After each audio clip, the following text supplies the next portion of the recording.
अस्मत् श्री गुरुचरणारविन्दाभ्यां नमो नमः। श्रीरामचन्द्रपरब्रह्मणे नमो नमः। चूडामणीकृतविधुः वलयीकृतवासुकिः भवो भवतु भव्याय लीलाताण्डवमण्डितः। अद्य चिन्तनावसरः वायुनिरूपणे। अपाकजोऽनुष्णासीतस्पर्शस्तु पवने मतः तिर्यग्गमनवानेशः ज्ञेयः स्पर्शादिलिङ्गकः इति कारिका। अपाकजः अनुष्ण असीतस्पर्शः पवने अनुष्ण असीतस्पर्शः मतः तत् अपाकजः इति उक्तम्। तिर्यग्गमनवान् एषः एषः इत्युक्ते वायुः स्पर्शादिलिङ्गकः। स्पर्शादिपदेन किं किं स्वीकरणीयम् इति ग्रन्थकारः स्वयं वदति अग्रे। स्पर्शादिभिः लिङ्ग्यते अनुमीयते इति स्पर्शादिलिङ्गकः। एवमेव ज्ञेयः तदेव वायुः वातयति अस्माकं ज्ञानं लभ्यते। तिर्यग्गमनवान् एषः एषः वायुः तिर्यगमनम् एवं तिर्यगमनम् इत्युक्ते एवं तिर्यग्गमनवान् एषः वक्रगतिमान् वायुं निरूपयति अपाकज इति। वायुं ग्रन्थकारः उच्यते वायुम् अपाकजः इति वदति। अनुष्ण असीतस्पर्शवान् पवनः इति उक्तं खलु। तदा अनुष्ण असीतस्पर्शं पृथिव्यामपि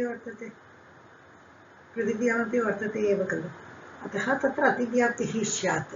अतः अपाकजः इति पदस्य उपादानम् आसीत्। अपाकजः इति पदम् अवश्यं भवति। यतः पृथिव्यामपि अनुष्णः असीतः एव स्पर्शः, किन्तु तत्तु पाकजः। पृथिव्यां पाकजम् अपाकजं द्वयमपि वर्तते। नित्येषु अनित्येषु इति भेदः तत्र वर्तते। अत्र तु वायौ पाकं नास्ति, जले अपि पाकं नास्ति, तेजसि अपि पाकं नास्ति, पृथिव्यामेव पाकः। अतः अपाकजः इति पदं पृथिव्याम् अतिव्याप्तिवारणाय उक्तम्। तथा चेत् किं भवति, अपाकज अनुष्ण असीतस्पर्शवत्वं वायोः लक्षणम् इति लक्ष्यते। एषः तिर्यग्गमनवान् स्पर्शादिभिः अनुमीयते इत्यपि उक्तमस्ति। वायुं निरूपयति अपाकज इति अनुष्ण असीतस्पर्शस्य पृथिव्यामपि सत्त्वात् उक्तम् अपाकज इति। अपाकजस्पर्शस्यापि जलादावपि सत्त्वात् उक्तम् अनुष्ण असीतेति। यदि अपाकजं स्पर्शः अपाकजः स्पर्शः इत्येव वक्तव्यम् अस्ति चेत् अनुष्ण असीतं यदि न वदामः तदा तेजसि उष्णस्पर्शः अस्ति, जले शीतस्पर्शः अस्ति, जलमपि जलेपि पाकः नास्ति, तेजसि अपि पाकः नास्ति, अपाकजः एव भवति स्पर्शः। अपाकज शीतस्पर्शः जले वर्तते, अपाकज उष्णस्पर्शः जले वर्तते। केवलस्पर्शकथनेन द्वयमपि स्वीकर्तुं शक्यते। तत्र लक्षणस्य अतिव्याप्तिः स्यात्। अत एव उक्तम् अनुष्ण असीतस्पर्शः इति। अनुष्ण असीतपदं तदर्थमेव अत्र उपयुक्तम् आसीत्। वायवीयः विजातीयः स्पर्शः दर्शितः। एतेन वायवीयः विजातीयः स्पर्शः दर्शितः। एवं मुक्तत्वात् वायवीयस्पर्शः विजातीयः इति लभ्यते। कथं? तत्र पृथिव्यां तु पाकजः, जले तु अपाकजमेव, किन्तु शीतस्पर्शः एव वर्तते। तेजसि अपि अपाकजः एव स्पर्शः, किन्तु तत्र उष्णस्पर्शः वर्तते। तदेव न पृथिव्यां जले अथ च तेजसि स्पर्शः द्रष्टुं शक्यते। स्पर्शः द्रष्टुं शक्यते, प्रत्यक्षः भवति द्रष्टुं शक्यते, किन्तु वायोस्पर्शः द्रष्टुं न शक्यते, केवलम् अनुमीयते। अतः विजातीयस्पर्शः दर्शितः इति एवम् उक्तमासीत्। तज्जनकतावच्छेदकं वायुत्वम् इति भावः। विजातीयस्पर्शस्य तज्जनकतावच्छेदकं वायुत्वम् एवम् उक्तम्। अत्र अपाकज अनुष्णशीतस्पर्श समवायिकारणता अवच्छेदकतया वायुत्वजातेः सिद्धिः भवति।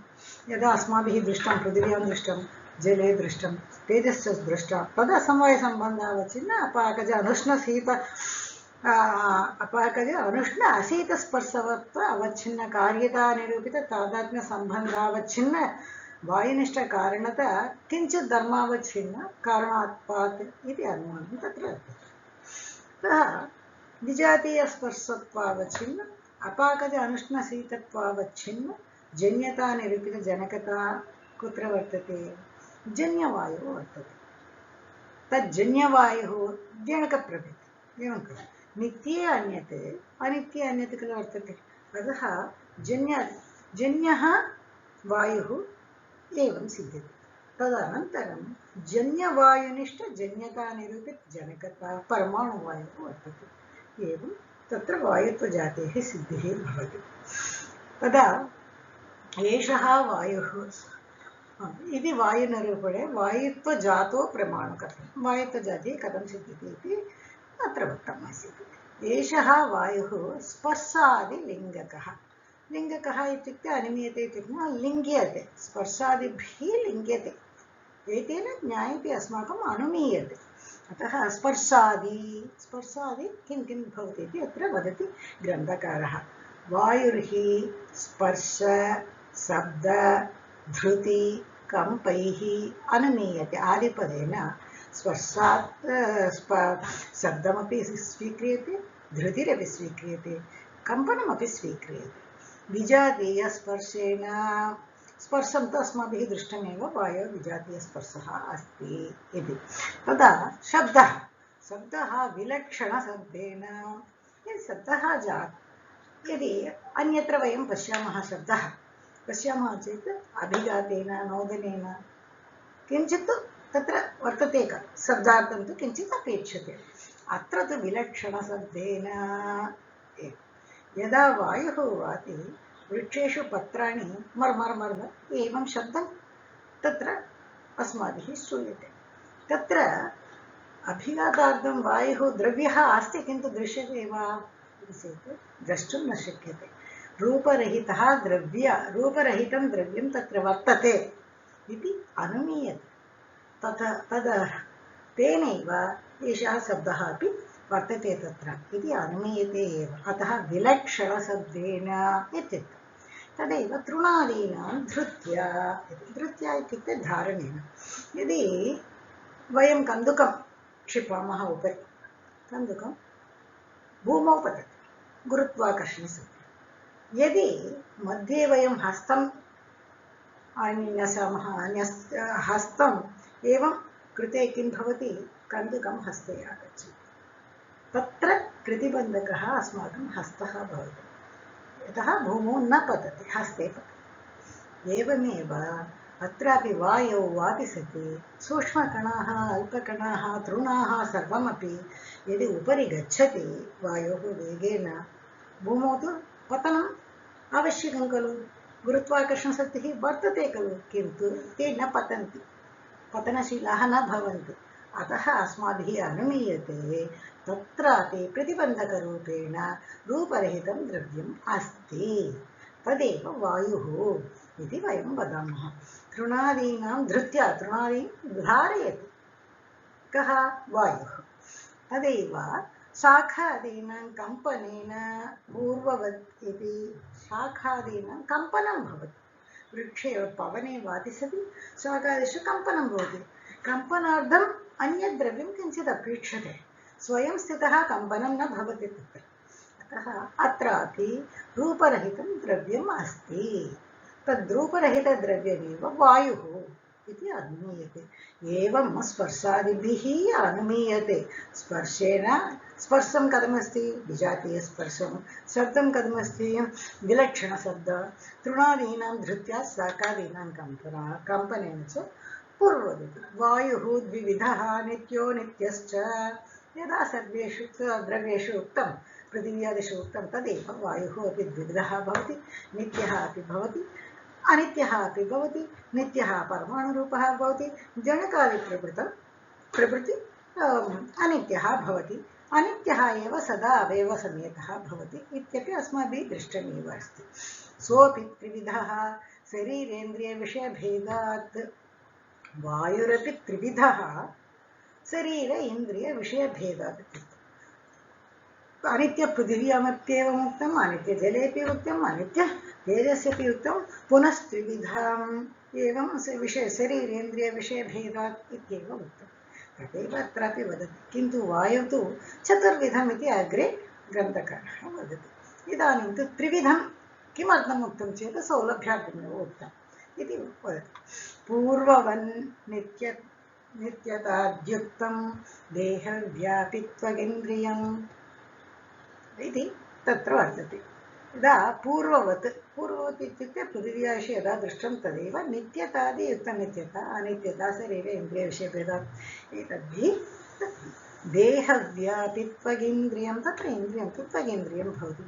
स तु देहव्यापि सम्पूर्णशरीरे, इन्द्रियं तु चक्षुरिन्द्रियम् अत्र अस्ति, घ्राणेन्द्रियम् अस्य अन्तः अस्ति, त्वगिन्द्रियम् अस्य अन्तः अस्ति इति वक्तुं न शक्यते वा इत्युक्ते त्वक्तु चर्म तु यावत् शरीरं व्याप्य तिष्ठति तदैव देहव्यापि त्वगिन्द्रियम् इति उक्ते। यदा च वायुः न प्रत्यक्षः तदा अग्रे वक्ष्यते। वायुः न प्रत्यक्षः इति अग्रे ग्रन्थकारः वदति इति उक्तम् आसीत्। यदा उक्तं खलु शरीर इन्द्रियविषयभेदात्, तदा तत्र शरीरम् अयोनिजं पिशाचादीनां, तत्र शरीरं वायुशरीरम् अयोनिजं, पृथिव्यामेव योनिजम् अयोनिजम् इति भेदः। जलीयशरीरः अपि अयोनिजः, तेजस्शरीरमपि अयोनिजमेव, तदैव अत्रापि वायवीयशरीरमपि अयोनिजमेव। पिशाचादीनां शरीरम् अयोनिजम् इत्युक्तं। ये भूतप्रेतादयः वयं वदामः खलु पिशाचादयः, ते तु वायवीयशरीराः वर्तन्ते। परन्तु जलीयतेजसवायवीयशरीराणां पार्थिवभागोपष्टम्भात् उपभोगक्षमत्वं तदापि भवति।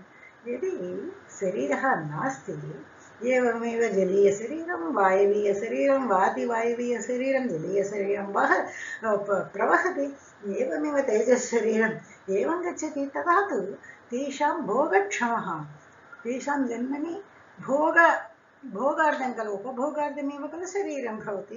तेषाम् उपभोगं कथं क्रियते, तैः शरीरैः कथं क्रियते इति पूर्वपक्षेण सन्देहः उत्थापितं।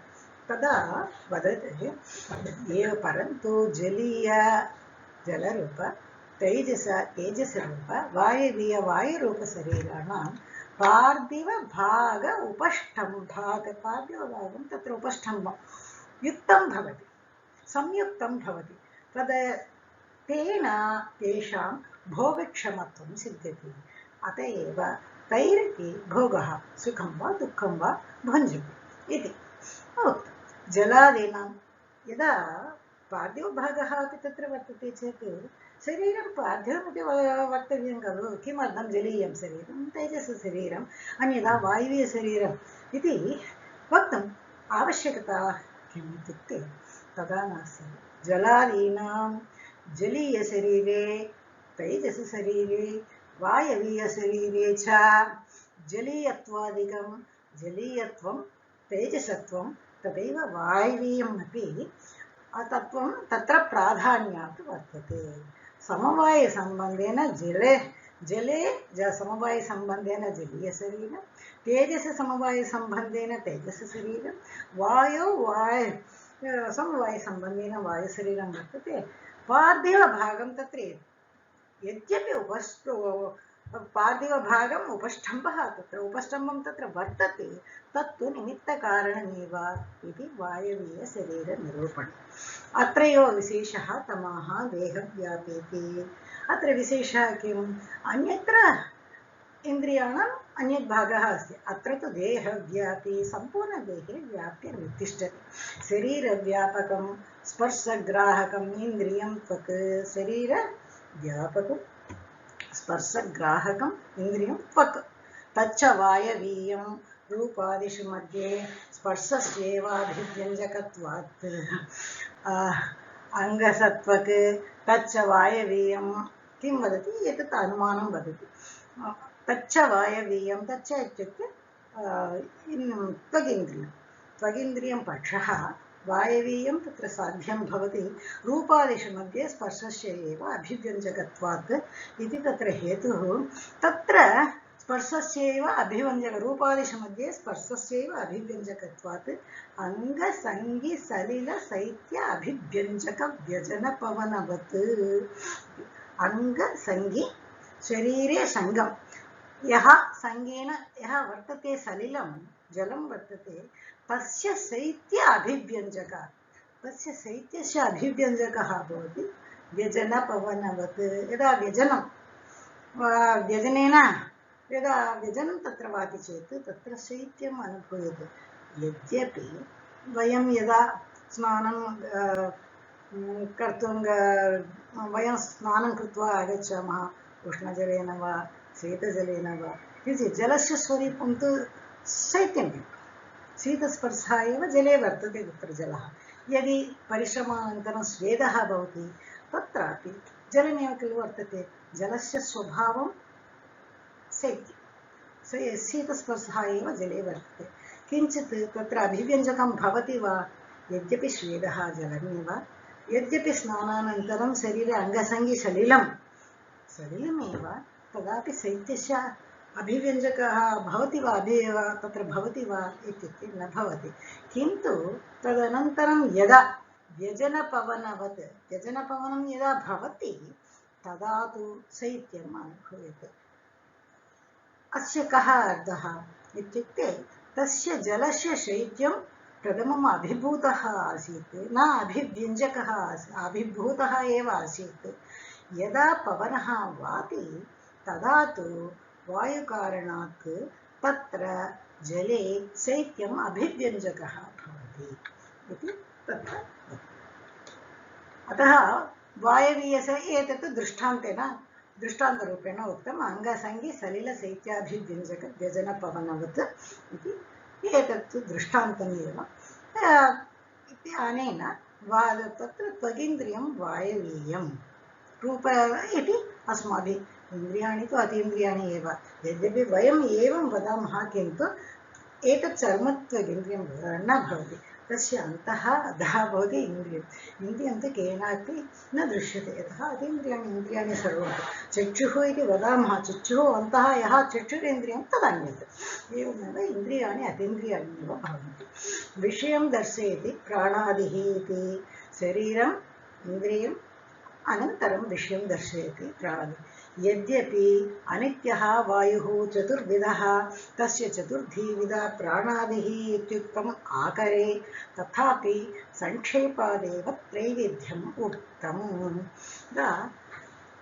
तत्र किं वदति यद्यपि अनित्यः वायुः चतुर्विधः अनित्या पृथिवी त्रिविधा अनित्यं जलं त्रिविधम् अनित्यं तेजः त्रिविधम् तदा किन्तु अनित्यः वायुः चतुर्विधः कथम् इत्युक्ते तत्रापि शरीरम् इन्द्रियं विषयः चतुर्धि प्राणादिः इति प्राणादिशब्देन उपाधिभेदेन प्राणाः समानवायुः व्यानवायुः अपानवायुः उदानवायुः एतत् सर्वं स्वीकृत्य उपाधिभेदेन किन्तु प्राणादिः प्राणः एव वायुः तत्तु चतुर्विधमासीत् एवं यद्यपि अनित्यः वायुः चतुर्विधः तथापि तस्य चतुर्विधा प्राणादिः इति आकरे भाष्ये उक्तं चतुर्विधा तस्य प्राणादिः इति उक्तं यदि भाष्ये उक्तं चेत् स्वीकरणीयमेव भवति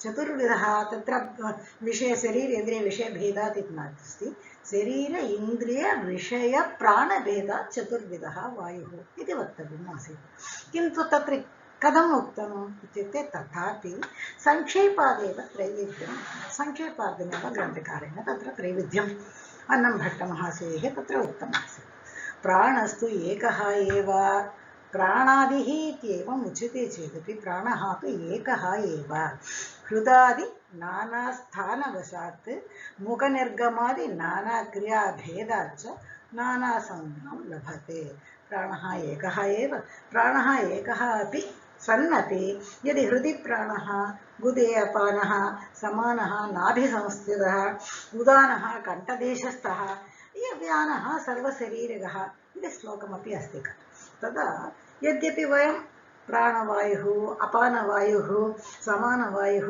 उदानवायुः व्यानवायुः इत्यपि वयं वदामः उपाधिभेदेन भवति किन्तु प्राणवायुः एकः एव इति वक्ते हृदादि आसन यत्र हृदि वर्तते चेत् वयं किं वदामः हृदि वर्तते चेत् प्राणः वदामः गुदे वर्तते चेत् अपानः वदामः नाभ्यां वर्तते चेत् समानः वदामः कण्ठदेशः अस्ति चेत् तस्य उदानः वदामः सर्वशरीर उपरि शरीरे वर्तते चेत् सर्वशरीरे वर्तते चेत् तस्य वयं वदामः व्यानः इति वदामः किन्तु पञ्चप्राणाः यद्यपि वयं वदामः प्राणः तु एकः एव इति औपाधिकभेदेन नानासंज्ञां लभते इति ग्रन्थकारः वदति इति वायवीयविषयनिरूपणम् इति वायुग्रन्थः प्राणादिस्तु महावायुपर्यन्तो विषयो मतः प्राणादिः प्राणादिवायुः यदा वयम् इदानीम् उक्तमेव आसीत् किल तत्र प्राणादिवायुरारभ्य महावायुपर्यन्तं सर्वमपि वायु विषयः एव भवति इति ग्रन्थकारेण उक्तम् सर्वे सन्तु सुखिनः सर्वे सन्तु निरामयाः सर्वे भद्राणि पश्यन्तु मा कश्चित् दुःखभाग् भवेत् नमः सर्वेभ्यः धन्यवादाः।